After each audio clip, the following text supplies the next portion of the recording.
Well, hello, my YouTube followers, all three of you. Right now I'm working on my Leatherface, kind of taking a break from Gorilla. What I'm doing is hand punching hair. A lot of fun. Basically what I'm doing, I got my little handy dandy hair punching tool I made. And I grab just a couple of hairs and stick it in. It's a very long, tedious process, but along the back of the head, that won't be seen so much. I can clump together several hairs at once like that and not worry so much, because when I get to the front of the head, it's going to be onesie twosies. I'm just kind of following the hairline that I've already established. It's going to go all the way up and around. And yeah, different lengths of hair.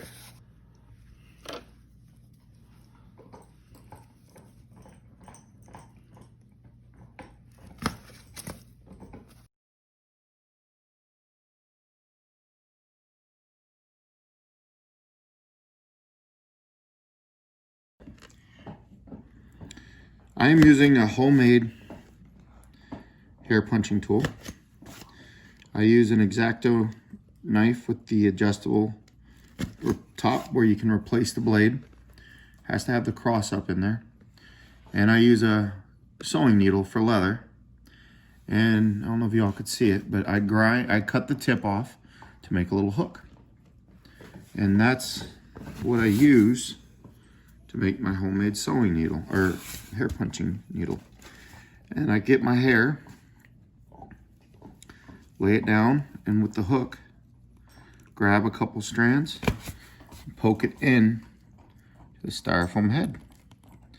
What happens is the needle goes in, pushes the hair in, needle comes out, hair stays in.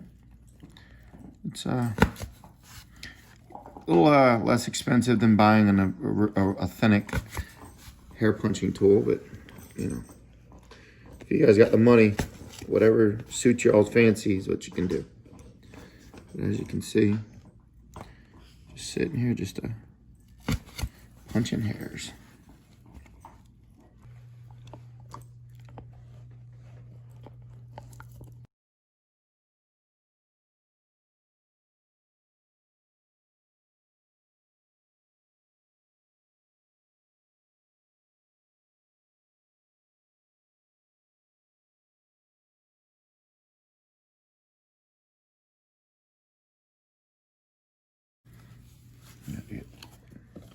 Grab some more of my hair.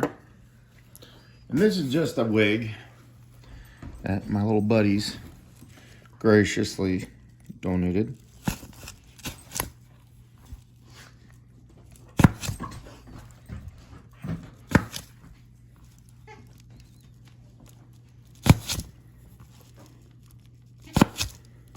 Now, when you're using this, you can use a cheap, very inexpensive wig that people might use for like dress up or Halloween costumes, or a wig that you find laying around.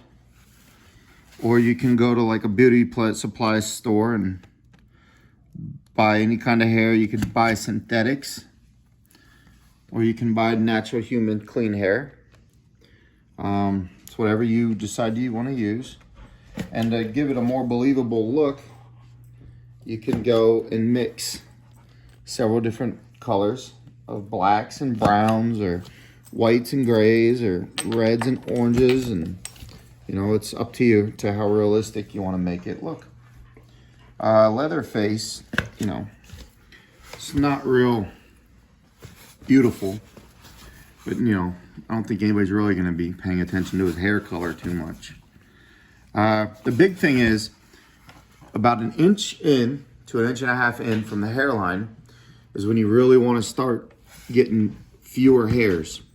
So that way it looks a lot more believable. And then the direction the hair goes is how you hold the needle. If you want the hair to grow where it's facing forward, you poke backwards. But, you know, direction of the hair is also something else that's going to give it a natural effect and a lot more believable.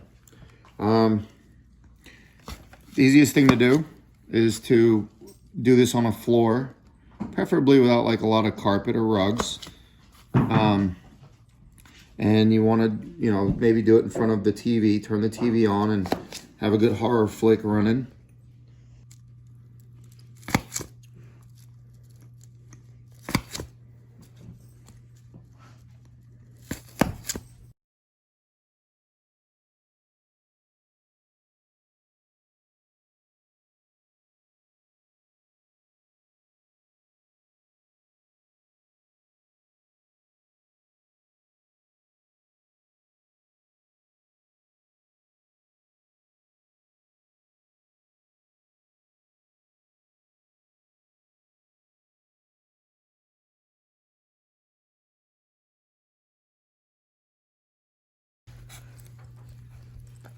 Hey. Yeah.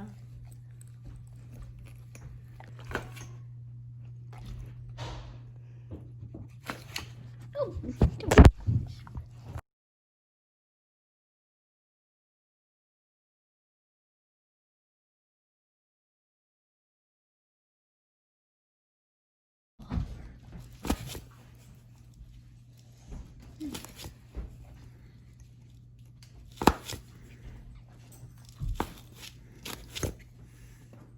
Well, I hope none of y'all are as bald-headed as him right now.